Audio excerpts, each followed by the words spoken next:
Welcome to Watching Dead, the officially unofficial podcast for The Walking Dead on AMC. I'm Jim. I'm Aaron. And today we're talking about Season 9, Episode 9, titled Adaptation. Aaron, what'd you think of this episode? I really liked the Charlie Kaufman-inspired flavor that was injected in this episode. It was quite something. I don't know. Stop me if I sound too crazy, but I thought this was a genuinely good episode of The Walking Dead from start to finish. It had, everything. I think there's a little bit of some rocky road that we got here to like this place in Negan's development, and I still think it's kind of annoying that we don't know what the hell is going on as far as the key conflict amongst the groups, but I really, really enjoyed it. There was a lot of tension. There was a lot of, I thought the Whisperers continued to be a creepy addition and like a truly alien kind of thing that they've introduced into The Walking Dead that's like makes a certain amount of twisted sense. Unlike the trash people, I was always waiting for that them to turn that corner.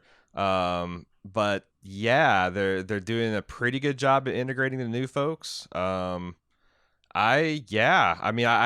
kept on noting throughout the episode places where the old Walking Dead would have gone wrong. For example, I think this happens in season 7, and you just have a whole episode of Negan fucking around, finding himself. Mm-hmm. Maybe 3 episodes. Who knows? Maybe 3 episodes. But there's a lot of stuff where, like, when they're doing, everyone's kind of eulogizing Jesus. Like, it's rare to see an episode pause and like watch people's reaction to someone important dying. Usually it's some faceless mook that gets offed and then everybody's making shit up about them, or someone dies in like this frantic situation and everyone just has to move on. So like I really like it. I think this is it's not the greatest television ever made, but it's a solid good episode. What'd you think? I didn't have any major problems with it. I think it does engage in some of the Walking Deadisms of past. I don't know how in the world Judith was able to find Negan outside of the gates. Who let her out? Is Lori back and running a daycare center here? I have some problems with where they might be going with Aaron and Michonne as far as the moralizing potential. But yeah, I mean, it was a pretty good episode. I enjoyed watching Negan go and survey, his old home and see that, okay, Judith is right. There's nothing out here for me. The world has moved on without me. And now it looks different. And now, he's kind of up in the air. Like, what is his new life going to be? Does he want to go back and just be a prisoner? Does he want to go back and try and reintegrate into this society?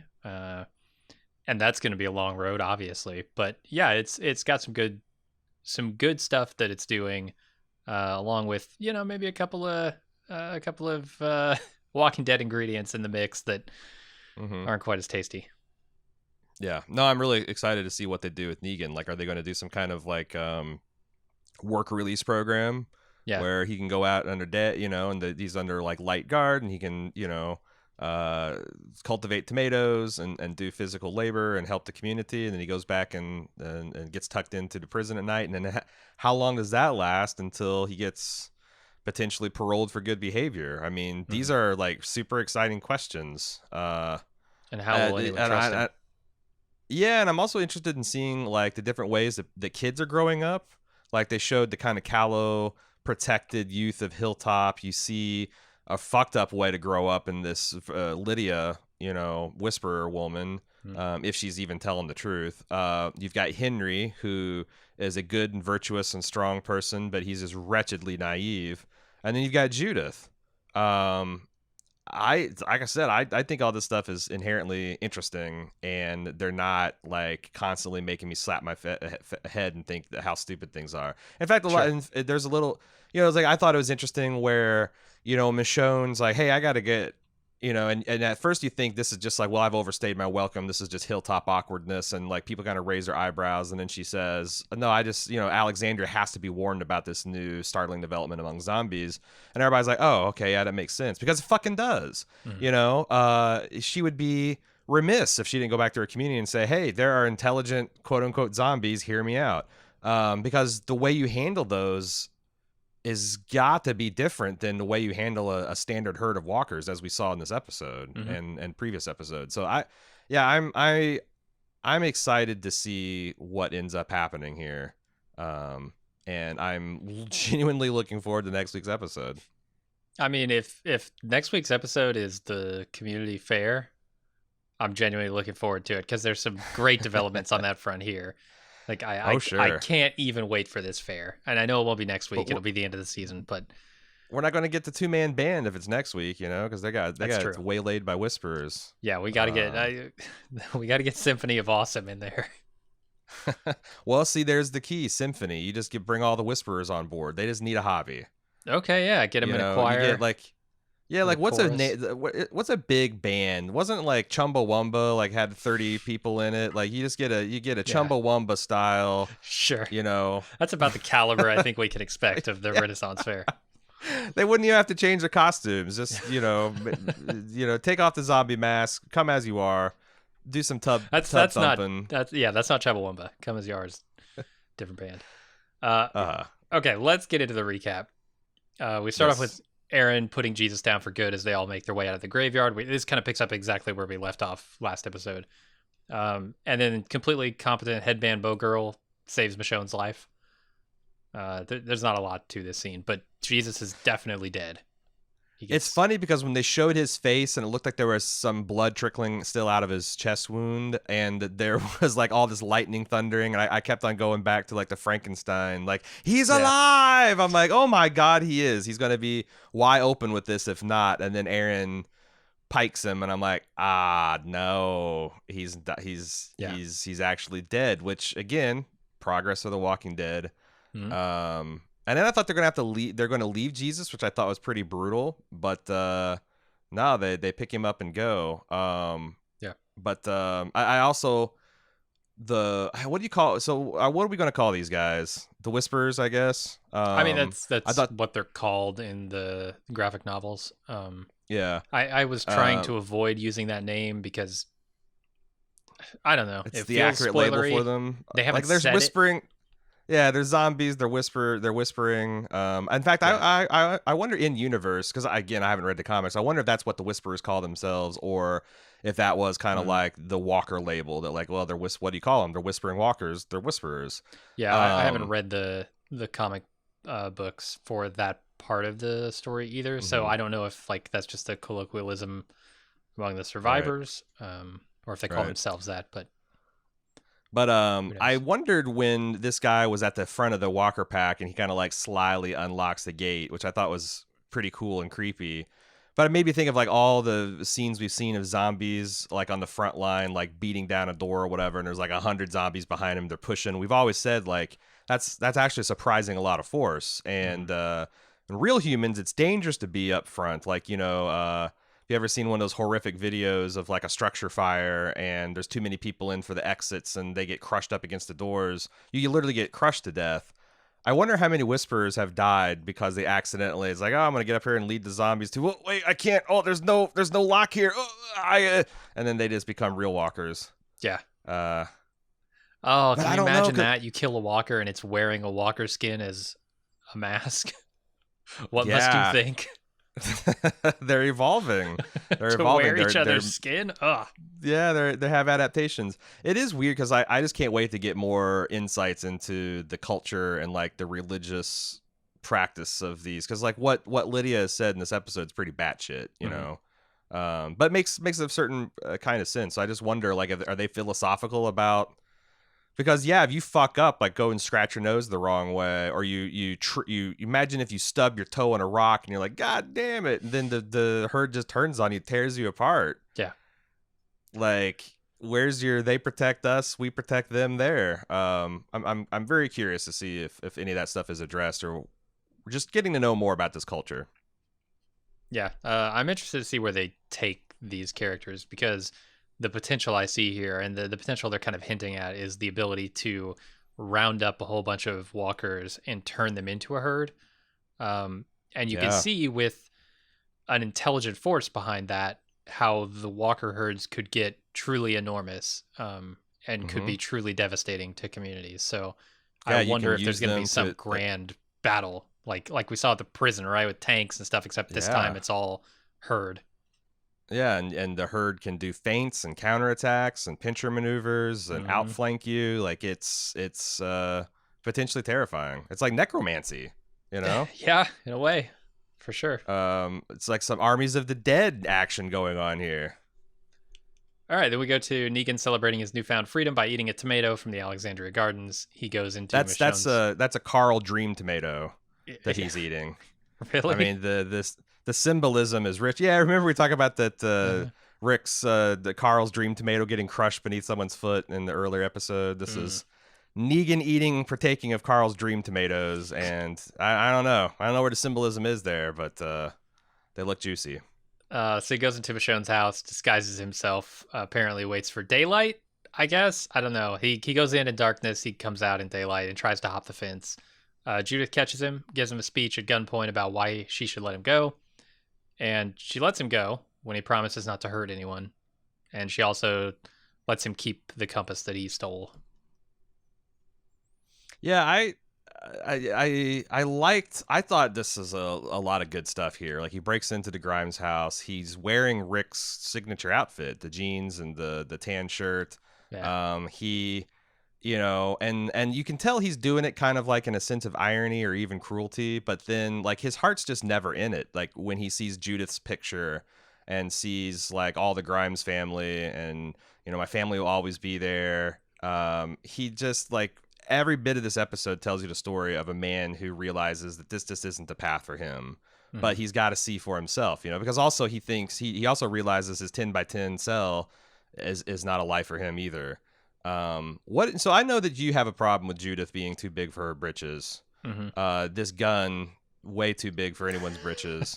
Sure. It's this cannon's bigger than she is. Uh, What did you think about their confrontation? yeah, I mean, this is adults writing for children poorly. I just think Judith is too witty, too insightful, to all the things that writers want to be. Whenever she opens her mouth in this show. Well, it's two things. I think number one, she reminds me a lot of my oldest niece because they're about the same age. They stomp around in cowboy boots, Uh, and they talk real sassy and real adult. And two, um, I noticed this episode that she has a lot of like Lori in her.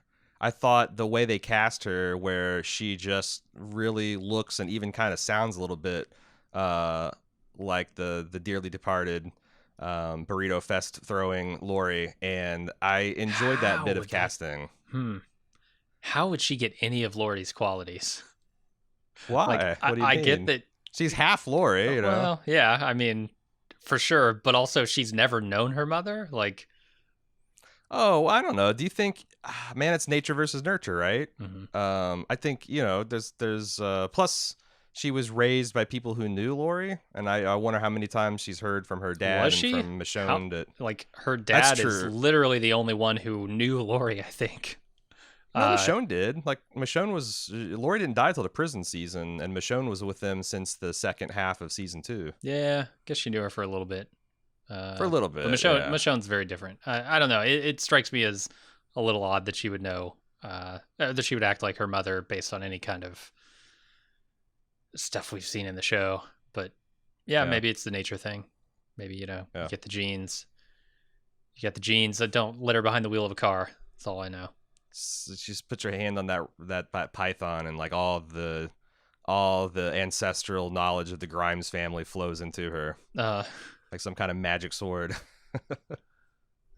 so this guy who I know his real name, I'm not going to use it. Stradivarius, roams Oh, I the called him the professor. I was calling him the professor okay. throughout the notes. I thought that's a pretty good nickname. Professor Stradivarius roams the hilltop as Tara, Even better. Enid, and some others plan to go out and look for Michonne and Jesus and the rest. And the professor volunteers to help them look. He is seriously going to make a two-hand Luke joke in a community that includes Aaron. This motherfucker. Ooh. He insensitive, at least. Um, did you? I thought he said cool hand. He was making a cool hand Luke. I thought he said two hand Luke, which I know cool hand Luke Maybe is a maybe thing, he but was. Right. Maybe he was. maybe I Was Mister misheard. Two Hand Luke? That is pretty cruel. Did you finally see the bicycle powered clothes washing machine? No, I missed it. Oh, he slapped it this seed. Man, I was so excited to see the return of the. It's out in front of the mansion, so I feel like it's the communities. That's the laundromat. It's just it. Uh-huh. It's just a washing tub with and instead of putting in quarters, you have someone write it for you. Nice. Um, but I don't know. I like first of all, Professor Stradivarius sounds like a character from a Call of Cthulhu role playing game session. Mm-hmm. You Yeah. know, he's the one that has all the arcane knowledge. But I like how this group is trying to make themselves useful right away. And Luke is the one. The professor is the one that is probably the not most useful one of the group, and he's trying to make himself that. And Boston Rob will mount up with him. What a guy! Mm-hmm. What a guy! Yeah, and it just so happens that they're both slam pieces of two of the women in the community, which will come into play Yeah, later. yeah. So we The go back boy to toys. what's that? The boy toys are off on their own. They sure are. So Michonne's group keeps running with the corpse of Jesus in tow. Michonne tells Daryl that she vouches for the new survivors, and he's cool with it. He apologizes for not giving her closure on Rick's disappearance, and she thanks him for at least trying. Aaron tries to process the death of Jesus while the walkers follow them. You know what's interesting is because like when I was watching this and I crept on here and Michonne saying this is going to mean a lot to them, I'm like, this is pretty cold blooded that she's using Jesus' body like a chit to be traded. And then I realized by the end of the episode that what she's really saying is like what the difference between the body of your leader and being able to lay him to rest and what happened with them and Rick. Mm-hmm. And then I'm like, okay, well, this makes sense because Yeah. Michonne's never seemed like she's a particularly cruel asshole. But Yeah. I'm glad they were going for that direction instead of because I'm like, geez, this like Michonne, this X-shaped scar on her back has really fucking changed her. But Yeah, still no word on that doesn't stuff. yeah. And Daryl, what do you make of because she says to him, I'm sorry. Daryl says, yeah, I'm sorry I couldn't do that for you, which completes the circle. And she says, I'm sorry for the both of us. I thank you for trying, and then for the after. Yeah. And then Daryl squeezes her shoulder. I don't think there's a romantic comfort relationship here. This has to be related to, oh my God, Daryl donated a kidney to her. That's exactly what happened. I suppose so, but what happened? Like Sadiq did a kidney transplant somehow. I guess you're right. Huh. Yeah. I think I just figured it out. But why would that? But they've always made it seem like that's something that like split the community. Maybe Maggie I needed don't one know. too. And Daryl only had one to give. Daryl has no kidneys now. He just gave him both. He's got Yeah. he's got a water bottle full of charcoal for a kidney now, which is why he's super anti-alcohol when he's talking to Henry. It all makes sense, Jim. Mm-hmm. He's a double donator. He doesn't give a shit. Amazing. All right, we got to figure it out. We've cracked the code. Okay, the group manages to take a hostage from the disguised walkers. That's kind of it. I like the tactics they use here. Daryl's aiming for the knees, trying to determine which one is a human because they will scream. Yeah, and then as soon as they do, the pack turns on you. That's Mhm. pretty fucking brutal. That's pretty brutal. It's amazing they are able to take one alive because these people are fierce, feral, Yeah. zombie people. I was a little disappointed that they just leave the knives on the ground. Like, that's blacksmith was going to be pissed off, right? Yeah, it's one more. It's one less knife he has to make for sure. Right. Yeah, it's going to Just sitting delay there. the grand opening of Outback Hilltop Edition for sure. Uh-huh. I wonder also. So again, I'm fascinated by this whisper culture. She seems like she instantly goes into scared little girl mode, but this has got to be all just an act. Yeah, so Like so much of this feels like an act to me, and by the end of the episode, I'm still thinking like, who's playing who here? Yeah, and I think that there's this kind of cult that's like, people are just bad and they're the same as zombies, and here's how you treat zombies and here's how you treat people, and the only people who are real people are the ones in our group. It's pretty chilling shit. Because I honestly, when they started like commiserating, Henry and Lydia started commiserating at the end, I started thinking like, oh well, maybe there is some humanity in this girl. And then you see this ginormous pack of whisperers, and she's been lying about it the whole time. Man, like I said, I think this was really cool. Yeah. That last scene is really good, actually. But we'll get there.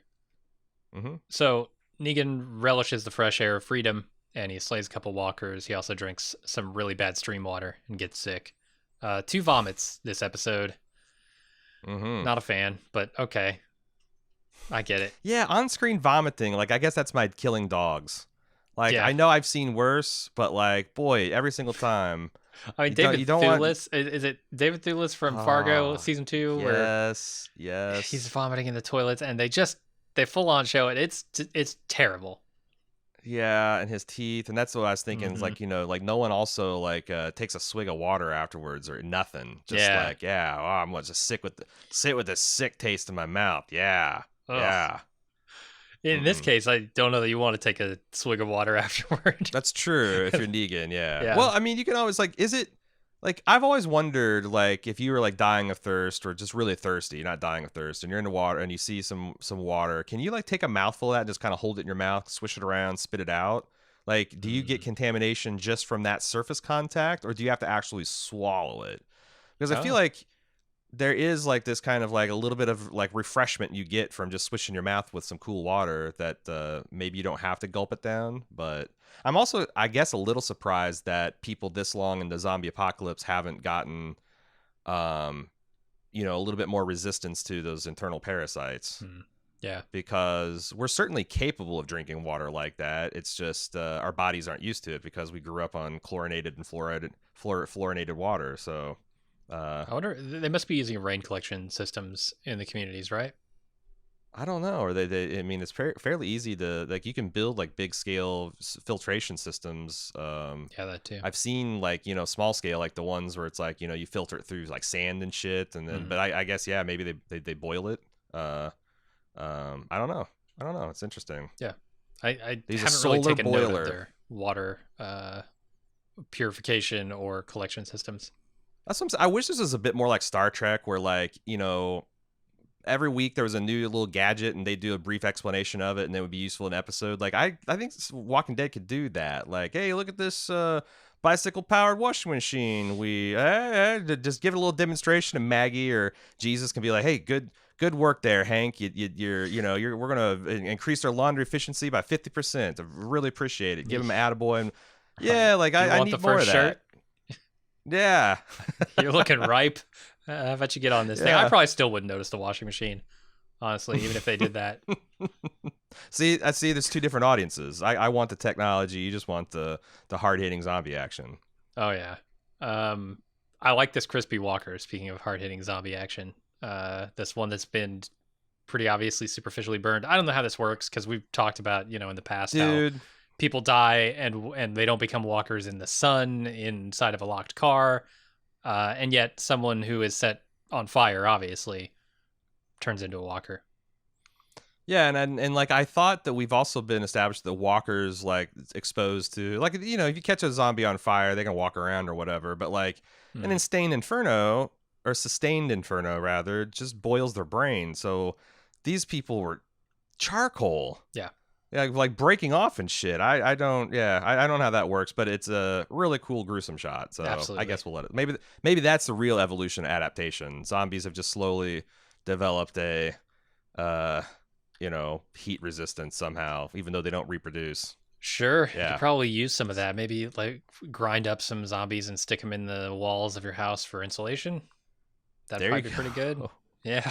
Yeah, it's very Negan, but sure. Yeah, I don't know. Do they generate heat with their movement? Like, I know they're not 98.6ing, surely. Surely don't have the metabolism for that, but... Probably not, no. All right, next up, Michonne and the rest arrive back at the hilltop with Jesus' corpse. People want Tara to get justice for his death, and Daryl tells Henry that Jesus is dead, and they begin interrogating their prisoner. Not Henry, because Henry's also a prisoner. They don't interrogate him. Where did you get the alcohol? Where are you sneaking off to? Yeah.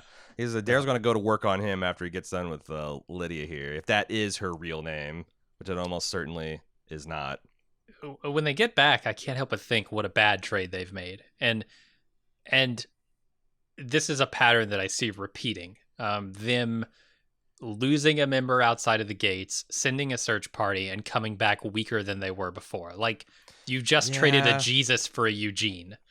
That's the worst. Like, if you were trading Pokemon and you traded away your Pikachu for like a fucking Squirtle, I don't know, or a Mr. Hands, whatever the fuck that guy A is. Rattata, yeah. Right. People are gonna look at you and go, "That was a terrible trade. This is a terrible trade." Yeah. Jesus is the shiniest of Pikachus. Here, but I'm gonna defend it. Okay. If you're going to espouse the shit that like the Alexander and Hilltop people espouse, where like, you know, broadly speaking, all men are created equal and inalienable rights and stuff and such and such, like you can't say that some lives are more important than others, because that way leads to But it's Eugene. Aristocracy and despotism. Well, here's the other thing. You don't have to say it. It's just evident. It's self-evident. Eugene, like they say that Eugene is kind of like the brains behind like their windmill, their water mill, their bullet reloading system. Like, you know, if you got a high school science education, then you're ready to contribute in the society, and apparently no one else does. Yeah, so I don't know. I think ethically they have to, and then Eugene's a little bit more useful than you'd think as far as like the brains and technology and kind of like rebooting civilization standards. So but yeah, it can get you in trouble, which is I think Michonne's whole fucking point. Exactly. Like, why are we trying to do all this trading and shit when we can be a self-sustaining company behind these walls, and then we're safe and protected? Like, every time people go out for a jar of baby food and two people die, what the fuck? Yeah. You know, so like that's some of this stuff is making more and more sense. And it makes sense on why the other Aaron hand, would change his mind about it after having this experience. Yeah, especially since him and Jesus, like, you know, I don't know that they were lovers, but they were certainly close and simpatico and very good friends. So, you know, it hitting really close to him home, I could see him having that kind of, maybe it's going to be a knee jerk, because I also don't think that Aaron's the type of guy who's just going to preach isolation forever. So we'll see. I mean, yeah, that's what I'm worried about, is we're going to have another couple seasons of moralizing over. But see, that's this if it's a political process. Like, imagine if there's parties within Alexander, you got isolationists and expansionists. That's kind of like moralizing, but it's also something where you can play politics, you can recruit people. If you just got one crazy guy that vacillates between you can't kill everyone, you got to clear everything. Key, right? It's the vacillation. It's going back and forth and back and forth, and just like being so wishy-washy about it. That's the moralizing that I know, and I hope that we won't start that. If Aaron keeps doing that, I'm gonna start calling him Mr. Burr after his Hamilton namesake. Yeah, take a stand, man. Come on. Yeah, talking about that on our Off the Clock podcast. So check that out. All right, moving on. Negan searches a clothing store, finds a leather jacket to replace his old one, as well as a pack of wild dogs who chase him into a shelving unit. Eventually, they lose interest. He sprints out the back exit, leaving his stolen supplies behind. But he has one jacket richer. He is. So he's making some bad trades too. I'm surprised he didn't. Two things. Surprised he didn't go back to get Lucille this episode. Also surprised he didn't walk out of that store with a baseball bat, because it was a sporting goods store, right? Surely. Although I guess in a zombie apocalypse, you'd think that they loot like any kind of like melee weapon. That would be one of the first things to go, like axes, baseball bats, etc. But I thought it was hilarious that like 95% of the clothing in there is looted. What about the other 5%? Is it just too ugly? Like, or just not the right size for the people coming through? Or, but even then, you're right. Like, the communities aren't out there grabbing it. Yeah, if I find a long sleeve medium in the zombie apocalypse, I'm thinking, ooh, base layer. Sure, yeah. I don't just leave it there because it's a little tight. It's really constricting my boobie. No, I'll stretch that shit out and it'll be my warm base layer. Boy, speaking of people that get pissed off about dog deaths, Negan throws a raging zombie at these threes. And here's the thing. I don't think one zombie can take out a dog pack. I really don't. Yeah. Like, I don't even know that a zombie could take out a dog, much less like a German Shepherd Alpha and his two stalwart companions. Like, I don't know, this whole like the walker growls, you hear "Roar, roar, roar," and then the dogs fall silent. It's like, get the fuck out of here. Maybe they ran off. Maybe like, Yeah. fuck this rotten meat. We're out of here. But yeah, I Well, thought this is, like I said, pretty good action scene. First like non-zombie action scene I can think of. And one other thing, were these real dogs or CGI? I assume they were real Or maybe dogs. because like they got a performance out of one of them. Hmm. Like when they were peeling off, that I like, it was a little uncanny valley, and it's so dark and grainy that I couldn't tell. But I'm wondering if like some of those shots they did a little bit of like Babe Pig in the City, and like they had a real dog but they composited and had him like look around, or Hmm. signal the other dogs. But it worked. It worked. I mean, I'm I'm sure actually that's surprised we just don't see. that's like a TikTok filter or something, right? They could just do that now by pointing a Sure, camera at the yeah, dog. that's true. That's true. They hold their iPhone in front of the camera, Right. and they just And then shoot the screen that's of what it. they use for their effects. It's the only thing that makes sense. So I actually like what they're doing with Negan in these scenes. He's out in this world. He thinks he's about to make his comeback, his triumphant return, and then he sees these Yep. people along the way who clearly were on their own, had no Mm-hmm. support, and blew their brains out because of it. Mm-hmm. That's him now, right? Once he gets back to Sanctuary, he's going to realize that, and this guy he sees in this sporting goods store is a representation of who he is now and his potential fate if he chooses that destiny. And I think Yeah. it's pretty good, like visual non exposition storytelling. I liked it. Yeah. Just his costume. He starts off as Rick Grimes, and he slowly, piece by piece, rebuilds himself into Negan, and just finds it just doesn't fit, and just Yeah. doesn't feel like home. Yeah, it's really fucking good. Mhm. Like I said, pretty good episode. All right. Professor Stradivarius and Boston Rob decide to form a band called Symphony of Awesome, consisting of one kazoo player and a vocalist. Uh, can't wait. Can't fucking Well, wait. it's been 15 years since new music has been made, so people are ready for it. It's true. The right kazoo and the right vocals. Ooh boy, All they've heard burning up the is charts. what was Aaron or what was Jesus playing in the Hilltop, one of Georgie's records? It was like this really Oh, old. yeah. I can't remember what it was. Yeah, An odd choice. they've not heard anything since that. Apparently, Hmm. their plans are nearly ruined when their kazooist is grabbed by a pair of walkers, and Boston Rob has to save him. He realizes that the arrows they've been finding are Yumiko's breadcrumb trail. She's Hmm. supposedly leaving them a trail here to find them. And they spot That's her. very competent bow girl. If you've been just listening and not watching at home. Yeah, right, right. So they spot a herd moving south and have to decide whether to turn back or keep going. Boston Rob, what a spear throw! Holy Yeah, moly! yeah. That's like, a 10-yard throw, and he hits the dude right fucking in the O-ring of his head. Damn. Mm-hmm. But I don't like how they're carrying these spears on these horses. Like, I just How kept are on they? seeing, like, the spear is like attached to the front of his saddle, and it goes, the tip is right at wrist level, and the way he's holding the reins, his wrist is like within inches. Like if that horse jerks his head into some direction, he's like wrist slit. I don't know Oh how you boy. properly carry a spear. I don't think I've ever seen like someone with a spear sling. It seems like everyone always just kind of carried them in medieval times, and like when I see like Native Americans portrayed on the plains, I don't know if there's a great way to carry these spears without hurting anybody, but this ain't it. Maybe sling it on your back or something. Yeah, see, wouldn't you want Yeah, to I got. carry it vertically?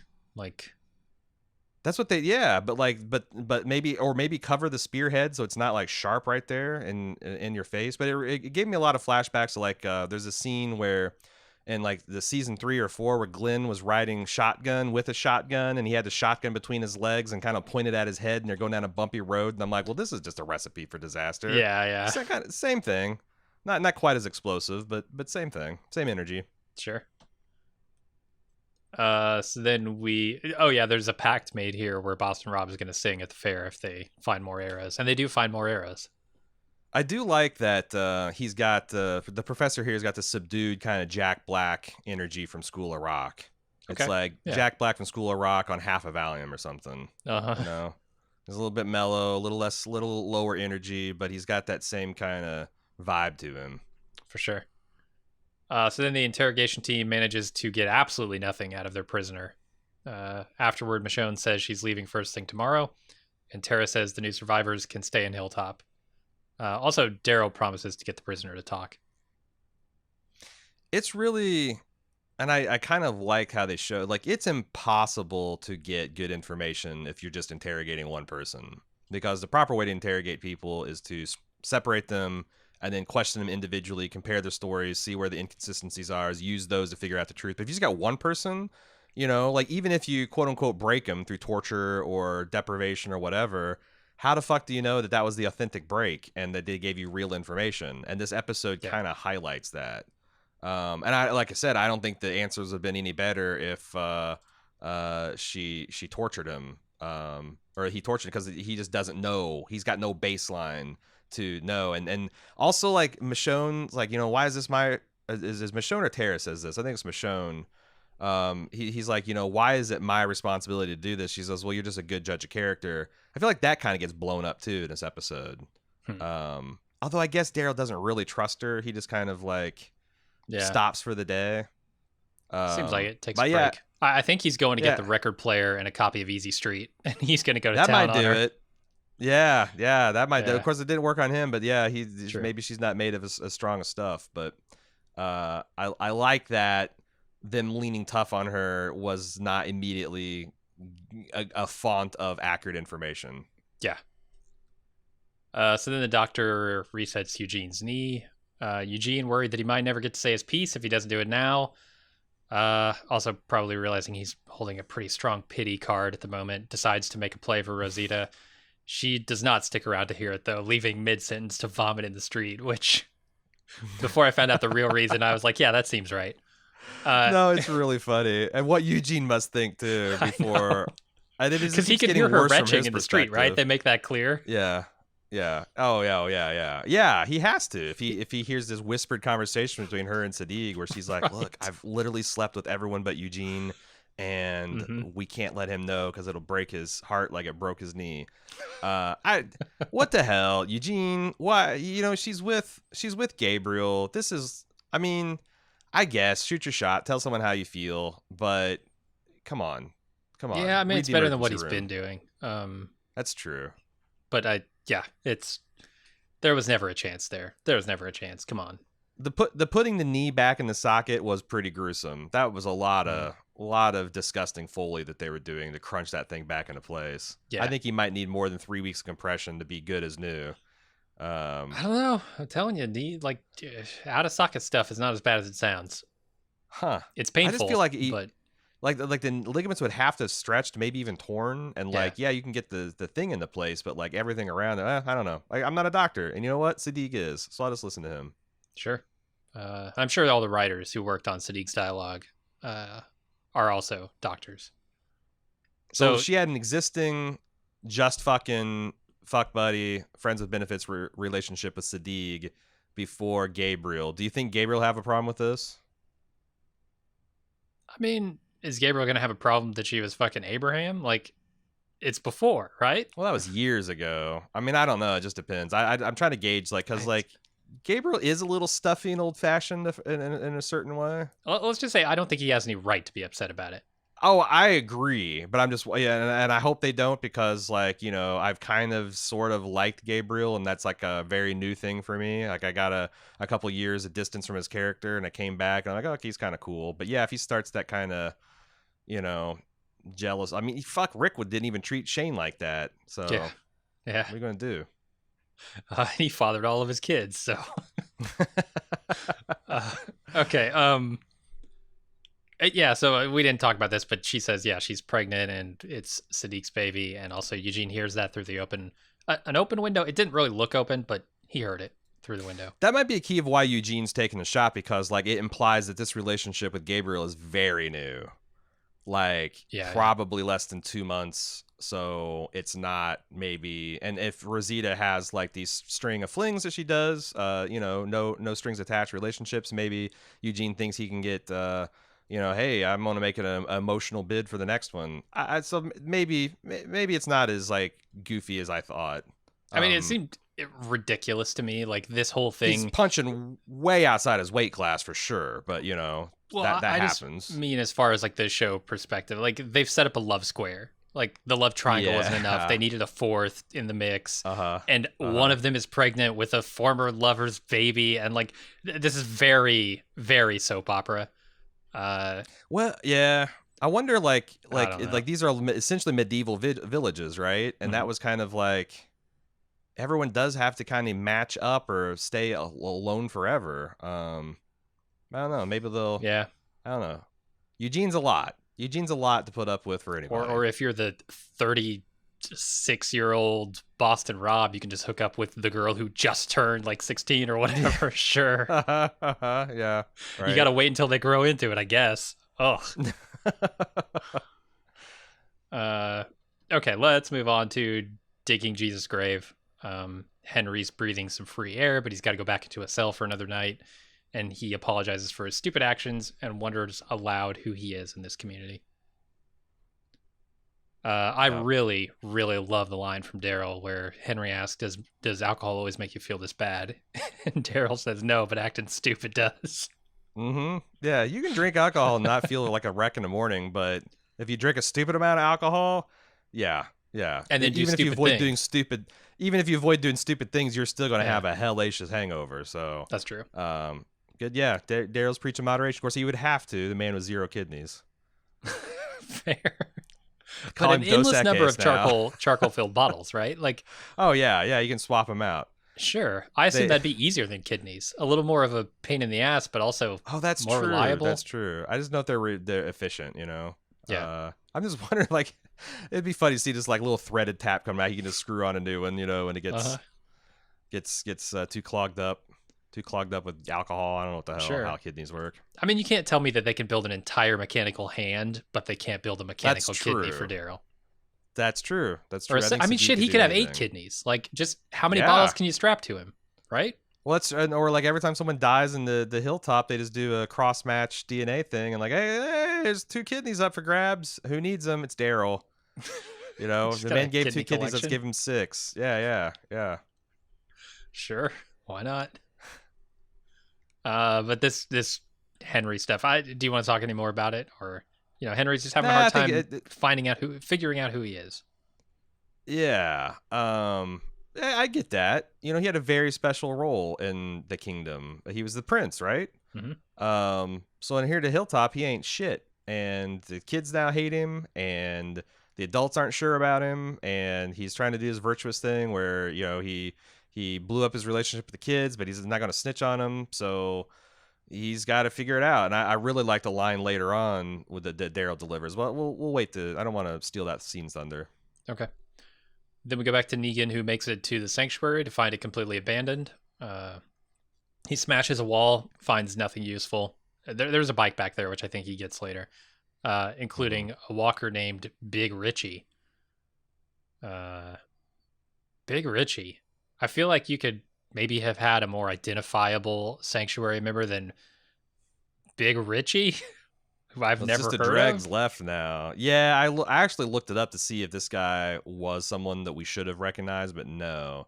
I'm like, man, it's too bad that they didn't have one or two of the top lieutenants that kind of survived the conflict. Like, imagine Yeah, Simon, imagine right. Zombie Simon showing up. That would be a real thing. Like, you could have like a whole monologue with him, but like Hmm. Big Richie ain't shit, you know. Yeah, And I'm and he's glad not they even that didn't. big. Nah, he's like maybe even an inch shorter than. Maybe that's the joke. Like, Yeah, yeah. there's Richie and he's a lot bigger than him, so they call him Big Richie as a joke. Hmm. But I don't know. I thought it would have been painful to watch him try to build a relationship with this zombie that we don't even know. Yeah, So it was just another kind of like reminder that it gave him a shot in the arm because he had this kind of like gallows humor about, oh, look at you, loyal to the end. But you look around, the sanctuary is this damp, abandoned, just wreck. hmm, And it's his legacy. And there's a lot of stuff here where he's like going around and seeing like the withered tomatoes and the abandoned potting, like this, like nothing could grow here. yeah. He's in this paradise civilization, and he goes back to the thing that he founded, and it's just a post-apocalyptic hellscape. And Right, again, they don't make this point. It's all non-visual story, or it's all purely visual storytelling. But that's why it was really, really effective. right, right. They exercised a little bit of restraint in this scenario. And Jeffrey Dean Morgan's good. Oh yeah. He's a good actor. So like he's entirely capable of carrying these scenes where he's just walking through abandoned places. You know, it's like watching someone play The Last of Us. Honestly, Yeah, I can't help but notice I'm playing that currently, dude. and there's just so many similarities. Same. Yeah. Like, When he's going through that sporting goods store, it's like I was just there in Seattle, man. or that scene where you're talking about interrogating prisoners, like. There's a way to do this where if you have a couple of people, you can actually identify truth from fact, and it's good. Yeah, these video games teach us how to be psychopaths, Jim. Sure, I'm ready. We're gonna be ready the for apocalypse. the apocalypse. Yep, gonna be hard. All right, Michonne packs up as I'm gonna call him One Hand Luke. I know this joke might not hit after potentially this being Cool Hand Luke instead of Two Hand Luke. But yeah, I'm talking about Aaron here. He apologizes for not being on board. That metal hand, I mean, metal, probably cool to the touch. Cool hand Aaron. Yeah. For sure. He apologizes for not being on board with her isolationist policies before now, and she says she's sorry for his loss of Jesus. Daryl comes down from his penthouse suite, which is just the loft in the barn. I love it. It's so good. I love it. The whole tell me you didn't sleep in there. It's like, what, the penthouse suite? Like it's great. It's great, and it works because of these characters and how long we've known them. They finally know what to do with Dirty Daryl. Like, just make him as like loner, disgusting, like, you know, competent, and they've done that all throughout the series. But like, yeah, just push him into a weird zone. I'm totally cool with Daryl going into that. He's feral. Like they probably poured him a hot bath and soft bed. And he went in there, looked at it, and went nah, and he went and went to the penthouse. Like I love it. I love it.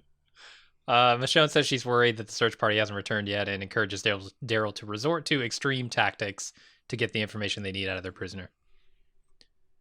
I also love this pickup truck turned wagon that they're using. That's pretty awesome. And I didn't notice it before, but they must have been using it the last few episodes. Which is hilarious because like the dude couldn't copy the wagon. He's like, you know what I can do? I can cut this truck in half. Weld a hitch to it. There you go. That's all you need. You don't need this constant to know. You can't too many syllables. You can't pronounce that.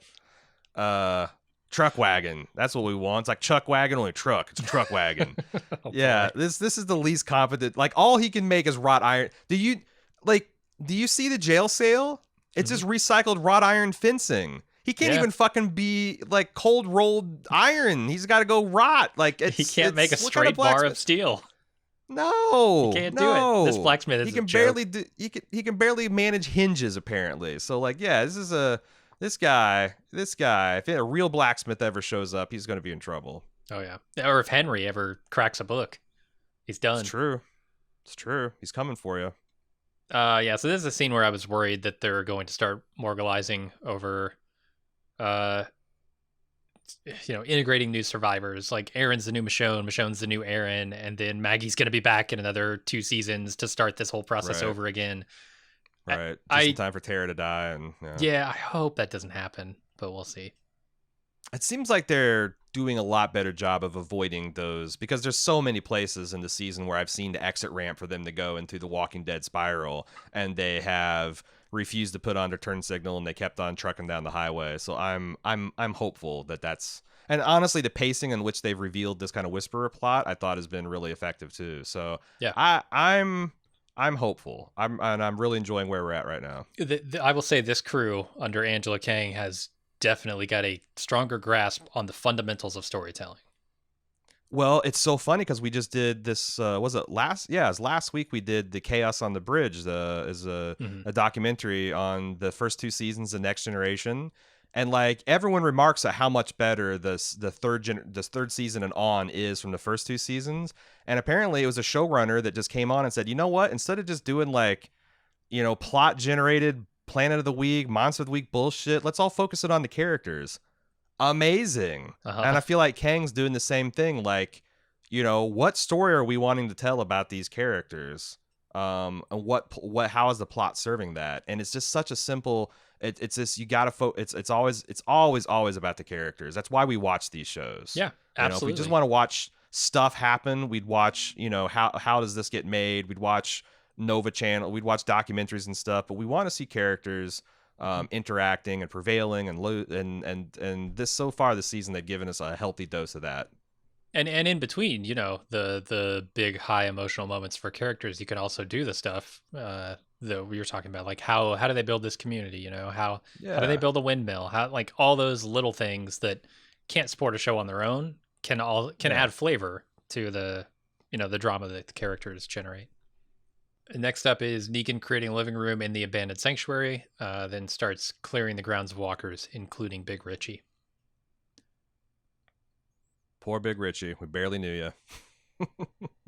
Yeah, I mean it's pretty clear, though it's not said, what Negan is feeling in this moment, right? We've talked about it before, and I don't want to go too long about it, but they do an effective job in these few scenes that they show with Negan, just showing him progressively more disillusioned with the old life, and you know, really just taking note of the impossibility of going back to that, even if he Yeah. wanted to. Yeah, like what would you even do? Yeah, Like how do you, get a crew, you lure him back to this place, it's a pile of shit. He sits at the head of his table, but he doesn't have a crew. Like that, like when he says that, he kind of slumps and says, "Well, shit." Like that was like, man, that damn. And plus, um that like the words of Judith, you could tell like there's nothing for you out here. That's something they didn't tell it. I don't think they even told it once until the very end when he's actually yeah. telling Judith. But like I was thinking about it, Hmm. and then when let's get to the next scene. Well, and you can't help but also think about Judith's other words. If you come back here, I'm going to shoot you, and I believe her. Right? Uh, so Yeah. he's thrown away a shot, right? Like he had, yeah, he Yeah. had. Hamiltoning again. I know, I got Hamilton on the brain. I just watched it yesterday. Uh, he threw away his shot by leaving this community, refusing to stick around, become a better person, and he thought he was going to come back and be king shit of the sanctuary again. Turns out that was a pipe dream. And now he's not able to go back, right? Right. That's got to be what's going through his head, and I think he gets lucky by the end of the episode. But And that's when uh, he goes there and he goes out and he clears the yard, and then he looks at the compass and he said, Judith Grime, like, I just got this. This is like the last battle was fought like 7 years ago underneath that stained glass tree. But mhm. this is when Rick won the war. Yeah, Like this moment right here where he's like, just this ain't working out. And he goes back. Like this is everything that Rick was trying to talk about and do. Like this is him finally winning hmm, and defeating Negan, not just physically, not just militarily, but spiritually and emotionally too. and And ideologically, it's like his idea yeah, of a community is better than Negan's. Like, and it works better. yeah, Negan's ideology leads to this. Rick's ideology leads to this flourishing Wonderland. So it's really great narrative. hmm. Well done. All right, the hilltop holds a funeral for Jesus, which sends Daryl into the dungeon to interrogate the prisoner again. He growls at her, and she spills her guts, saying they wore the skins to stay safe because the walls weren't getting the job done, and it's an us or them world now. And he calls her a liar, but decides not to kill her, locking her back up instead. And before leaving, Daryl tells Henry to wise his ass up, and Daryl Hmm. leaves. And then the prisoner thanks Henry for saving her, and they begin to bond. And Mm. Daryl thinks outside. Yeah, so obviously there's a pack of lies being told by Lydia, if that is her real name. Mhm. I don't think the ideology stuff is part of it. I think she gave that seems true, and it makes a lot of sense. Like walls are not what make you strong, and people can't be trusted. So the zombies keep us safe and we keep them. But how do you live? Like when do you eat? How do you take shits? What do you like? I guess You bathing's just probably go. not a high priority. Yeah. But like that's true. You could probably just take a shit. But like, are they eating people? Are there's not there's certainly not enough people in a like if a zombie herd falls upon a straggler and tear them apart, there's not enough food to feed all those people. So like they have to have some place where they can go where they're physically safe that they can do their human shit. Hmm. Or I don't know, maybe it's just like they're not ever going to deal with that. It's just going to be rule of cool. It's just I Maybe. wonder I really do hope they answer some of these questions. Because if Yeah. not, these things won't ever be as cool as I think they could be. No, it's yeah, I didn't even think about how they eat because yeah, you can't eat in front of walkers. They'll know. Or sleep, like when you go Hmm. off to, because you can't just walk tirelessly forever. There's a couple things that you have to do as a person that zombies are not going to give you a chance. And like, how do you disengage? Like, so if you're in the middle of a zombie herd leading them around, how do you disengage from that? Right. Because if you peel off in a direction, they're going to peel off after you, because Just that's what. stop moaning. I guess you would trade, right? You'd be like, it'd be a shift change. So like Uh-huh. you'd slow down. Someone else would take your place at the front, who's Oh, fresh you and kind of ready. fall to the, yeah, okay, Keep yeah. I leading wonder if them that's away what the from you. circles are for. Like when they're milling Yeah, around in a circle, if that's when like someone takes the lead and the other one falls back, and then they lead them off, and the other zombie just stands there. and then I guess you could Um, go get some food and some sleep, but yeah, but where do you scavenge? Because you're not growing anything, and scavenging's got to be pretty tough to do nowadays. yeah, The food thing I guess is the biggest question, and I hope they deal with that. yeah. Um, I don't know. The philosophy of them is interesting. They're they're kind of stuck, oddly enough, in an old world mentality, like this us versus them. Like the worst of us in this world already think of the world in terms of us versus or me versus you Certainly. or us versus Hmm. them, that kind of thing. Um, I guess the apocalypse just threatens to make that worse, and we've Hmm. seen some communities sort of double down on that, like a sanctuary. We've seen other communities, uh, you know, flirt with the idea of not doubling down on that, and then maybe doubling down on that anyway. Like Michonne Yeah. seems to have, been affected by Rick's disappearance, into kind of doubling down on that idea. But yeah, it's I don't know, the ways in which the apocalypse is influencing people differently is sort of interesting. No, I think so. I think you're dead on. And then I wonder in this scene at the end when Daryl leaves Henry and her alone, and she begins bonding with him. Is she playing him? Is Daryl playing both of them? Uh, Mm. Henry, I think, is the only one in this equation who doesn't have the ability to play anyone. Yeah, no, Like he's he's just so figuring himself naive. out. He doesn't have time to figure someone else out. Yeah. That's a good question. Like, if is Daryl using Henry to like interrogate Lydia? Like she's Yeah. got to give him, like she gave him already something that he didn't give. Now it could, again, do I believe that her name's actually Lydia? On the other hand, I don't know. Also, that's kind of weird too that they don't have names. Um, why would that be useful?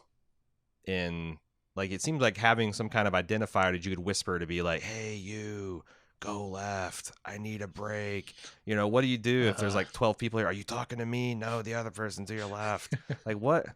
There are three But it people to my does. left. Who? Which one? Yeah, but it also kind of reminds me of like Game of Thrones, the Unsullied, how they didn't have names. They just picked pebbles out of hats, and that was their, yeah, I'm Grey Worm today. You're red flea or something. Maybe it's Uh, kind of like a dehumanizing, like ultra collective, that like we are a zombie and what do zombies do, and hmm. like I said, that could be some interesting world building that they do too. I'm curious to see what happens with it. But Yeah. if Daryl is using Lydia to kind of, or using Henry to kind of like as a wedge for getting information on Lydia, pretty fucking smart. And she could be doing the I exact wonder. same, right? Like Yeah, using Henry true. to get information that she doesn't currently have about the community. Yeah, I'm also wondering, like, what will Hilltop's appetite for being patient to let Daryl get the information out of? Because like they clearly want blood. Yeah. Um, I don't know. Maybe also like maybe they'll need a hostage exchange, as we'll see in the scene up ahead. Yeah, Brett Butler, inciting violence once again. Mm-hmm. She seems to be an antagonist. Yeah, yeah. It's nice that we got a familiar face that like some now the Hilltop we know there are people and they've got names, and even Boston Rob is going to be harder and harder to call him Boston Rob because they said his name like 12 times this episode. Right. I still don't Uh, remember it, but because I was thinking Boston Rob every time they said it. his name is All Don. All He's Dawn. just yep, he's All Don. It's because he just idolizes Don Draper. So yeah, tells people call me Hmm. All Don. Yeah. Okay, that explains the greased back hair. Okay, let's go to Negan riding his bike on the open road, where somehow Judith is waiting for him. She blasts the bike out from under him, and then he It's gives her pretty back her sweet. compass. Says she was right. There's nothing outside of Alexandria for him. I I also like Yeah. the I'm sure it's like I told you I'd shoot you if you came back. He's like, sure as shit, and she's like, language. I'm a kid, asshole. I don't know. I'm a sucker for that stuff. It reminds me of Goonies, to be honest. Hmm. Yeah. This scene just felt weird to me. It's Hmm. I don't know, how fast is he driving down this road? She blasts the bike out from under him. He's fine. Uh, Yeah. he's talking to a girl who seems to be, so young she shouldn't be able to deliver insightful wisdom about the world to a man 50 years her senior or whatever. I I don't know. How did she find him? Who let her out? I think that It's like they mentioned that like the whole community's out looking for him because everyone's aware that he's escaped now, the and like entire all the head. community. They left no Well, one in but Alexandria think to guard all the the gate. heavy hitter. Well, all that they left behind was Gabriel, right? When they all went out to do the hilltop thing, wasn't that established? So like it's Gabriel and a bunch of mooks that are out holding Alexanders that are all out, and she's also I'm willing to say that Judith might be the anti Carl. The reason it was a bad idea to let Carl run out is because he was a child of the old world that Hmm. didn't understand how dangerous it was, and it was uniquely a Lori thing in that community to let him run wild. Like Judith is a lot like all these kids, well maybe except for the sheltered hilltop kids. But like Judith seems like she's always got a sword and a gun. Hmm. Like it's crazy to let a 10-year-old girl run around with that big of a gun. They do it. So she also goes on raids and like patrols the area with the adults. Like I feel like she's just like a little woman, you know? And that's Okay. what reminds me of like my niece, because like, my niece is like gets up at 6 a.m. and does chores and shit. Like, mucks out horse stables and things. Like Nice. and it reminds me of like the little kids in like the Master and Commander series. It's like if you Mm. at, start working at 5 or 6, by the time you're 9 or 10, you might have a surprising amount of adult skill sets just because you pick it up. You're still like I also think that they do show Judith as being a little naive because this could have gone a different way. Like Negan could have gone out there, found his bat, started rounding up a crew, and returned with a vengeance, and then Judith would be the stupid little girl. So I Sure. don't know. She's just a right blend of naive, but also clearly capable. Mm. Because I don't know, that's the way Michonne raised her. To Yeah. be tough and resilient. So and yeah, I'll also let it. It's Hollywood and the rule of cool. Mm. Like I would much rather see this type of girl than like what was the one that Carol had to blow the head off of. Oh, Look at the flowers. What's your face? yeah. Lizzie. That Lizzie, sounds right. yeah, I'd much rather see that than another crazy kid that is can't be controlled, or a kid that's like doesn't know their ass from a hole in the ground. Like I'd rather them go air and make her a little bit too badass and adult than make her too annoying and stupid. So Sure. good job, Judith Grimes, for taking care of Negan here. I mean, yeah, she definitely handles him. Not sure how she found him, but sure. I also love how the gun, just like the recoil, just like it just her arms go right up to the sky when she shoots it. Like it's yeah, yeah. Hmm. It's she's not one handing it like old Rick did. Yeah. So then prison tats join Zenith on the wall, and they bond over their mutual fear that their slam pieces won't return from the mission. Hmm. Nothing much to say about All, that scene. all new love. Gabriel and Rosita, Enid and Boston Rob, apparently Magna and the Professor. They're all this coupled up in the last few weeks or so. Interesting. Yeah. Interesting. We'll make a lot of romance at this fair if everyone makes it through, Jim. A real I magical time. I cannot wait for this fair. It's gonna be like Symphony a of Riverdale Awesome. episode. Do you think they'll do it like in the soft lighting? There'll be candles everywhere, and people will be dancing, and Rosita's got her arms around Gabriel, Well, and I'm hoping to see a whole like day to night transition, which is something The Walking Dead doesn't traditionally do.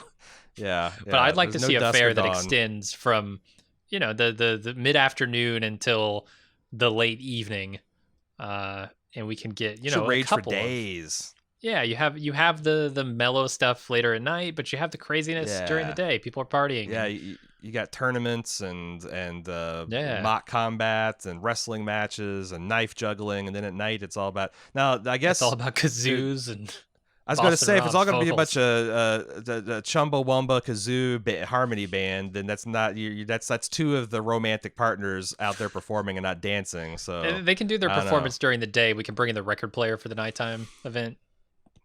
Well, if the Whisperers join them, maybe it'll be like Boston Rob's like he's got the kazoo. He's like, hey, I need a break. He hands the kazoo off to the lead Chumbawamba, and he just kind of falls to the back, and then he starts dancing. It's just Sure.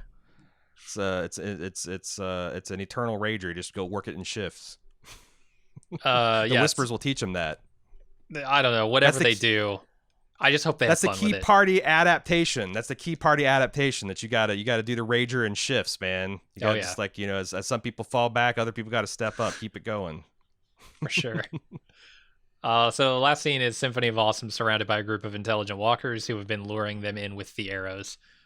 Turns out this was not Yumiko. This was there are some incredible leaps, some incredible assumptions they have to make that the two-hand Luke here would know what Yumiko's arrows look like in such detail that I he could buy say this that. is a trail. But they have to believe that, right? They don't know anything about their relationship. They know nothing about these people. They have to assume, okay, you're going to know that these arrows are a She trail. shot a bunch of them. I mean, it seems like plausible. It seems like something that these zombies would try as a gambit, and it seems Something you like could try, something that yeah. this, yeah, yeah. And I also thought there's a beautiful establishing shot. We just complained that we don't see Dawn. Well, here they were out there through the night, had to spend the night because they let the zombie herd divide them, and we see the sun coming up behind the trees. It's kind of shining through there. I thought that was a really nice establishing shot. That like this is early in the morning. Mhm. So I'm wondering if the lead zombie here that says the trail ends here is this Lydia's mom, the lonely old nice lady in the woods stuck here, Well, or I was thinking that when they first encountered them and there was one that they showed, I was like, okay, this must be your mom. But then they showed a whole mm, bunch of them. So I don't know. yeah, and no real zombies around, so there has to be a No. way for them to detach and do non-zombie stuff. Again, Yeah. can't wait to find out more about these people. Like I, these are the opposite of the trash people. I want to know everything about them. Or the trash people just let's not. Oh God, we're at the dump again. Uh, yeah, it seems to me fundamentally stranger to live in a junkyard and develop a trash religion than to wear the skins of walkers for some reason. yeah, because what is the point of the other? Like they're just doing trash art. Hmm. It's not a viable lifestyle, I guess. It's like an eternal stinkier Burning Man Hmm. versus Yeah. this is an ideology. The world's changed. It's ran by the zombies, so we can either beat our head against this new world order or we can fucking join them. And Mhm. it's like a rational choice in this crazy world. And it's not the one I would like to make. I'd like to try to make the Alexander thing happen, but I can see a person doing that, especially if some of the other stuff that Lydia was saying, if that is her real name, is true too. About like how if you go and like you try camp after camp, wall after wall, kind of like the fucking new guys did. The idea that like, oh, we're gonna finally find the one that's safe versus you know what, let's just dress up like zombies. You can't beat him, join him. I just think it's Yeah. interesting. And I do wonder if there's going to be a little bit of a philosophical argument that they're going to have over that. Because, like you mentioned, those new people, they've made a point of saying, like, oh, this is going to be just like the last place and the place before that and the place Yes. before that. So, and that's been Yeah. true of even our survivors, right? Every time they get to Yes. a terminus or a Woodbury, they realize, oh, actually, this isn't heaven, it's hell. Yeah. They could definitely go down that road again. And even in Also, an early goings Alexander, when Negan showed up, it turned that paradise turned into a hell real quick. yeah. So yes, this the what they got at Hilltop and Alexander right now, very much an aberration. Mhm. This seems to be the season of search parties. I think we've had at least 3 already, and surely Enid and Prison Tats are going out for their slam pieces, Yeah. right? Like next episode And for sure they're out the gates. yeah, and it's also a good way to get the gang back together because you've got this isolationist stance. Well, what can possibly bring them out? Well, if they're always looking for people that are important to them, Yeah. um, And it's also, like I think the temptation would be let the FNGs go out and do it themselves, but then they've been such model citizens that the rest of the people are going to be compelled to go out and probably help them. Mhm. But I don't know. There's like with this Whisperers leading these masses of zombies against like these walled cities. It reminds me a lot of like Helm's Deep and the middle Lord of the Rings film. Like I could see, imagine this a team of zombies, teeming throng of zombies marching on these walled cities at night. It's raining. They're led by I think this is going to be fucking cool. And right Yeah, into Walking Dead's execution wheelhouse. I feel like at some point, when do you cut your losses? You send out a search party, that search party Yeah, goes missing. You send out another search party, they lose a member, come back with one, there's still another out there. Send another probably search pretty party. quick. It- Especially since isolationist it seems like it's the dominant theory right now. and I think it's like kind of the ultimate. Like, what are the wolves? What are the whisperers going to do if you just stay behind your gated walls and live your life in your community? Like, they're not going to come to your walls because that's where you just destroy them, right? Like, I don't know. they Can would you have to destroy like try, a I guess, to wrangle up enough walkers to bust down your walls and yeah, which I destroy you. think would be like if you had 1,000 walkers and you put them on the one spot, and even if like they successfully killed them all, you build like a World War Z style ramp of dead zombies. Like that's the thing. The reason zombies are not as big a threat is because they're stupid. Mm. The second they can be directed, then they can be kind of scary. And like I said, it's a really nice innovation, and hats off to old Robert Kirkman for coming up with this before he apparently ran out of ideas, I guess. Because it's my understanding The Walking Dead stopped well short of its promised story arc conclusion. Yeah. But I mean, this is a pretty late, impressive late game innovation, in my opinion. Mm. Like you've had human threats, you've had zombie threats. The idea that you can direct and it's just something that naturally evolved out of the rules of the universe that they've already taught us about how zombies work. So Yeah. I pretty impressive late game pull. And that's it. The episode is over.